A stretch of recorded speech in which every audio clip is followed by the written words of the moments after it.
వీడియోని స్టార్ట్ చేయబోయే ముందల రెగ్యులర్గా మనం వాడేటువంటి గూగుల్ పే కావచ్చు, ఫోన్పే కావచ్చు, పేటిఎం కావచ్చు, లేదా యూపీఐ ద్వారా మనమైతే ట్రాన్స్ఫర్ చేస్తున్నాం కదా మన ఫ్రెండ్స్కో, ఫ్యామిలీ మెంబర్స్కో, లేదా పేమెంట్స్కో, వీటన్నిటికీ ఒకవేళ వీటిని కూడా ఛార్జెస్ వేస్తే గవర్నమెంట్ బాగుంటుందంటారా, బాగోదంటారా? ఒకవేళ బాగుందంటే ఎందుకు, బాగాలేదంటే ఎందుకు? Let me no.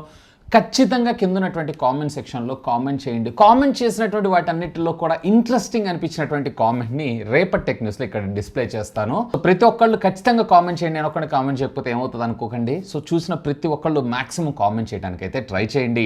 So welcome to tech news episode 954. ఈరోజు కూడా చాలా interesting and blasting tech news అయితే ఉన్నాయి. ఈసారన్నా ఈ రోజన్నా మన టార్గెట్ని కంప్లీట్ చేస్తారా? 3.5K లైక్స్ క్రాస్ అయ్యేలాగా చూడబోయే ముందు లైక్ కొట్టేయండి. ఇంకా ఛానల్ సబ్స్క్రైబ్ చేసుకోకపోతే సబ్స్క్రైబ్ చేసుకోండి. Hi, this is Vasu again signing in. Welcome to my channel Vasu tech vlogs. ఇక మొదటి న్యూస్ వచ్చేప్పుడు మనకి ఎయిర్టెల్ నుంచే స్టార్ట్ చేద్దాం. ఆల్రెడీ మనము దీని డిస్కషన్స్ అయితే చాలా రోజుల నుంచి చేస్తూనే ఉన్నాం. ఎయిర్టెల్ CEO సునీల్ మిట్టల్ ఎవరైతే ఉన్నారో ఇతను అన్అఫీషియల్గా కన్ఫర్మ్ చేయడం అయితే జరిగింది. ఖచ్చితంగా 4G నెట్వర్క్ దీనికి సంబంధించినటువంటి ప్రైస్ కన్నా కానీ 5G నెట్వర్కింగ్ ప్రైజెస్ ఏవైతేనో మీకు కొంచెం ఎక్కువగా వచ్చేటువంటి అవకాశం ఉంది. సుమారుగా 20-25%. అంటే ఫర్ ఎగ్జాంపుల్ మీరు ఇప్పుడు ₹200 పెట్టి రీఛార్జ్ చేసుకుంటున్నారనుకోండి, అదే రీఛార్జ్ ప్లాన్ వచ్చేటప్పటికి సుమారుగా ₹240 నుంచి ₹250 దాకా ఉండేటువంటి అవకాశం ఉందంట. అండ్ ఆబ్వియస్గా ఇంటర్నెట్ స్పీడ్ ఉంటుంది కాబట్టి డేటా కన్జంప్షన్ కూడా చాలా ఫాస్ట్గా మనకు తెలియకుండానే జరిగిపోతుంది. అండ్ నెలవారీగా రోజుకు ఒకసారి రీఛార్జ్ చేసుకునే బదులు, అంటే నెలకు ఒకసారి రీఛార్జ్ చేసుకునే దాని బదులుగా మీరు సుమారుగా 2 లేదా 3 సార్లు కూడా రీఛార్జ్ చేసుకోవాల్సిన అవసరం అయితే వచ్చేటువంటి అవకాశం అయితే ఉందంట. సో ఎనీవే 5G అయితే కొంచెం ఖరీదుగా రాబోతుంది. ఈ మంత్ చివరికి లేదా వచ్చే నెల 15th కల్లా అఫీషియల్గా మన ఇండియాలో ఎయిర్టెల్ సర్వీసెస్ రోల్అవుట్ అయ్యేటువంటి అవకాశం అయితే ఉంది. ఇక నెక్స్ట్ వచ్చేపు మనకి జొమాటో దగ్గర నుంచి జొమాటోలో ప్రో మెంబర్షిప్ ఉంటుంది చూసారా? సో ప్రో ప్లస్ అని చెప్పి, అంటే డెలివరీ ఫ్రీస్ లేదన్నట్లయితే కనుక మనకి కొన్ని ఆఫర్స్ని ప్రొవైడ్ చేస్తుంటారు. ఆ సర్వీసెస్ని అయితే అఫీషియల్గా ఈ రోజు నుంచి క్లోజ్ చేయడం జరిగింది. ఎటువంటి ఇన్ఫర్మేషన్ లేకుండా డైరెక్ట్గా వీళ్ళైతే క్లోజ్ చేయడం జరిగింది. బేసికల్లీ జొమాటో ఆల్రెడీ లాసెస్లో ఉంది.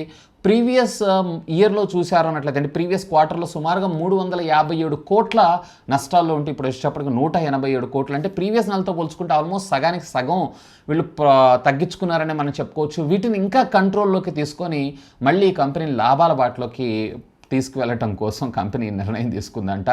ఎనీవే ఒకవేళ ప్రో యూజర్స్ ఎగ్జిస్టింగ్ ఉన్న వాళ్ళకైతే ఏం ప్రాబ్లం లేదు, వాళ్ళు డైరెక్ట్గా యూస్ చేసుకోవచ్చు. ఎవరైతే ఇప్పుడు కొత్తగా కొనాలనుకుంటున్నారో లేదా రెన్యూవల్ చేసుకోవాలనుకుంటున్నారో వాళ్ళకైతే ఇది కాదు. నెక్స్ట్ వచ్చేప్పుడు మనకు గూగుల్ దగ్గర నుంచి గూగుల్ ఒక సరికొత్త ఫీచర్ని వాళ్ళ గూగుల్ సెర్చ్ ఇంజిన్లో తీసుకొని రావడం జరిగింది. ఇక పైన డైరెక్ట్గా మనం గూగుల్ సెర్చ్లోకి వెళ్ళి స్టాప్ క్లాక్ని కూడా మనం పెట్టుకోవచ్చు. లైక్ 10 minutes, 5 minutes, 1 minute ఇట్లాంటివి. Just set A timer for 10 minutes అని కొట్టి స్టార్ట్ చేస్తే సరిపోతుంది. ఆటోమేటిక్గా మనకి టైమర్ అయితే సెట్ అవ్వడం జరుగుతుంది. అలాంగ్ సైడ్ విత్ వాయిస్ అనౌన్స్మెంట్తో సహా మనకి ఫీచర్ అయితే తీసుకొచ్చారు, విచ్ ఈస్ కూల్.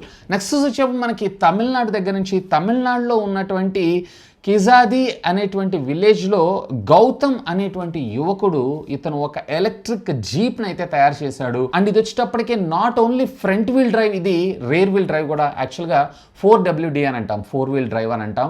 సో ఇది ఇండివిజువల్గా కంట్రోల్ చేయడంతో పాటు 4ని ఒకటేసారి మనము కంట్రోల్ చేసుకునేటువంటి ఫీచర్ని కూడా తీసుకొని రావడం అయితే జరిగింది. ఈ విధంగా ఉండటం వల్ల మనకి మోస్ట్ పవర్ఫుల్ అండ్ ఎఫిషియెంట్గా మనకి ఇది వర్క్ చేసేటువంటి అవకాశం ఉందని చెప్పి ఇతని అభిప్రాయం. అండ్ దీన్ని తయారు చేసిన తర్వాత ఆనంద్ మహేంద్రకి ట్యాగ్ చేస్తూ, నేను ఈ జీప్ని తయారు చేశాను, ఎలా ఉందో చెప్పండి, అలాగే నాకు ఏదైనా జాబ్ ప్రొవైడ్ చేయగలరా మీ మహేంద్ర కంపెనీలో అని అడగటం అయితే జరిగింది. డెఫినెట్లీ మీలాంటి టాలెంటెడ్ యంగ్ యూత్ పీపుల్ అయితే మాకు కావాల్సిందే. సో ఇతన్ని జాబ్ ఇంటర్వ్యూకి పిలవండి అని చెప్పి వాళ్ళకి సంబంధించినటువంటి అథారిటీస్కి ఇన్ఫార్మ్ చేయటమే జరిగింది, which is cool idea. Definitely ప్రతి గల్లీలోనూ ఇలాంటి టాలెంటెడ్ ఫెలో ఎవరో ఒకళ్ళు అయితే ఉండనే ఉంటారు. సో నెక్స్ట్ వచ్చేపు మనకి షామీ దగ్గర నుంచి షామీ రెడ్మీ 12 సిరీస్ని అతి త్వరలో అయితే తీసుకొని రాబోతుంది. దీనికి సంబంధించినటువంటి EEC సర్టిఫికేషన్స్ ఈరోజు మనకి కొన్ని ఆన్లైన్లో కనపడటం అయితే జరిగింది.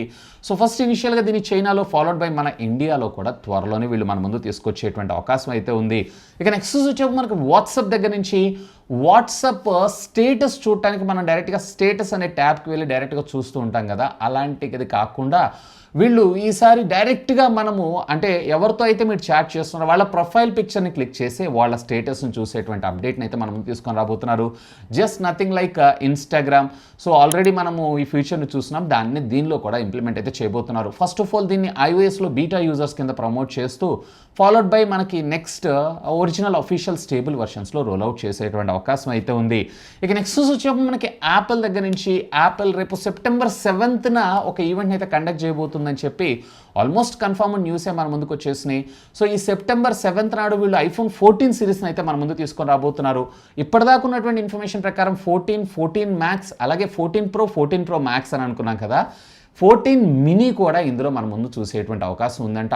అయితే ఈ 14 మినీ ఏదైతే ఉందో ప్రీవియస్లీ 13 అలాగే 12 మినీలో పెద్దగా ఆదాయం రాకపోవడం వల్ల 14లో క్యాన్సిల్ చేస్తున్నామని చెప్పి కంపెనీయే ఒక రూమర్ న్యూస్ లాగా మన ముందు తీసుకొచ్చింది. బట్ దీన్ని కూడా ఇంక్లూడ్ చేస్తున్నామని అన్నారు.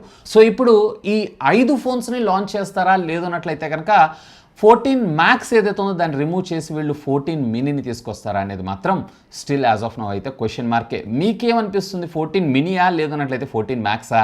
లెట్ మీ నో, కామెంట్ చేయగలరు. ఇక నెక్స్ట్ వచ్చి మనకి ఐకు దగ్గర నుంచి ఐకు Z6 మొబైల్ ఫోన్ ఏదైతే ఉందో రేపు 25వ తారీఖు చైనాలో అఫీషియల్గా లాంచ్ అవబోతుంది. క్వాల్కమ్ స్నాప్డ్రాగన్కి సంబంధించినటువంటి 778+ ప్రాసెసర్తో ఈ మొబైల్ ఫోన్ మన ముందు తీసుకొని రాబోతున్నారు. ఐకు ప్రీవియస్లీ మన ఇండియాలో లాంచ్ చేసిన Z4 అనుకుంటా ఆ మొబైల్ ఫోన్కి సంబంధించినటువంటి డిజైన్ బ్యాక్ డ్రాప్లోనే మన ముందుకు వచ్చేటువంటి అవకాశం ఉందని చెప్పి ఒక రూమర్ అయితే వస్తుంది. Anyway, good move. నెక్స్ట్ వచ్చి మనకు ఓలా దగ్గర నుంచి ఓలా కార్ని త్వరలో తీసుకొని రాబోతున్న విషయం మీ అందరికీ తెలిసిందే. ఇక ఈరోజు దీనికి సంబంధించినటువంటి ప్రైస్ కూడా మనకు బయటికి లీక్ అవ్వడం అయితే జరిగింది. సో ఇది వచ్చేటప్పటికి 500 కిలోమీటర్స్ రేంజ్, అంటే ఒక్కసారి మీరు చార్జ్ చేశారంటే 500 కిలోమీటర్లు మీరు ట్రావెల్ చేయొచ్చు. అలా అని చెప్పి స్లో ఉంటుందని అనుకోకండి. 0 to 100 అనేది ఇది జస్ట్ 4 సెకండ్స్లో పికప్ తీసుకోగలదు. అంటే అంత పవర్ఫుల్ మోటార్స్ని మనకి ఇందులో వాడటం అయితే జరుగుతుంది. అండ్ దీంతో పాటు ప్యారల్గా దీని ప్రైస్ ట్యాగ్ ఈరోజు రివీల్ అయింది.